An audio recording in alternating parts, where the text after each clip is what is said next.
Guys, আমাদের সন্ধ্যার নাস্তা হাঁসের গোশ এবং চাপটি, যেটাকে অনেকে বলে মুরঘা।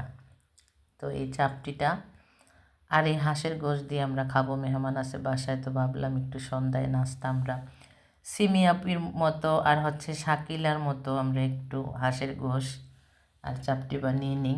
তো দেখেন, হাঁসের গোশ রান্নাটা কিন্তু আমার অলরেডি শেষ হয়ে যাচ্ছে। আর এই চালগুলি মধ্যে একটু হলুদ আর একটু ধনিয়া পাতা দিয়ে আমি সামান্য পরিমাণ মতো লবণ দিয়ে স্বাদ মতো, তো এটা দেখেন বেটারটা গুলিয়ে নিয়েছি।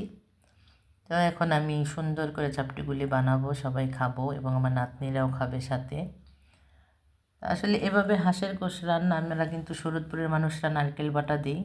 আপনারা কে কে নারকেল বাটা দিয়ে খেতে পছন্দ করেন জানি না।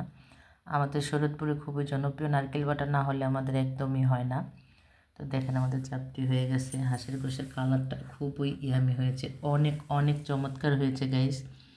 দেখেন কালারটা দেখেই কিন্তু অনেক মনে হচ্ছে খুবই সুস্বাদু হয়েছে। আর বিশেষ করে গোশটা অনেক অনেক সফট হয়েছে, একেবারে দেশি পাতি হাঁস, 2টা হাঁস রান্না করেছি। তো দেখেন আমার নাতনি কিন্তু একেবারে ডাইনিংয়ে উঠে নিয়েছে। তো আমরা সবাই গরম গরম একসাথে খাবো মজা করে। তো আপনারা কে কে খেতে পছন্দ করেন এরকম চাপটি আর হাঁসের গোশ? অবশ্যই লাইক কমেন্ট শেয়ার করতে ভুলবেন না। আমার রান্নাটা কেমন হয়েছে সবাই জানাবেন। দেখেন আমি কিন্তু একবারে খাচ্ছি, একেবারে নরম হয়ে গেছে, একদম তুলতুলে। তো কার কার পছন্দ অবশ্যই জানাবেন। তো আজকের মতো আল্লাহ হাফেজ, thank you so much, bye bye, tata.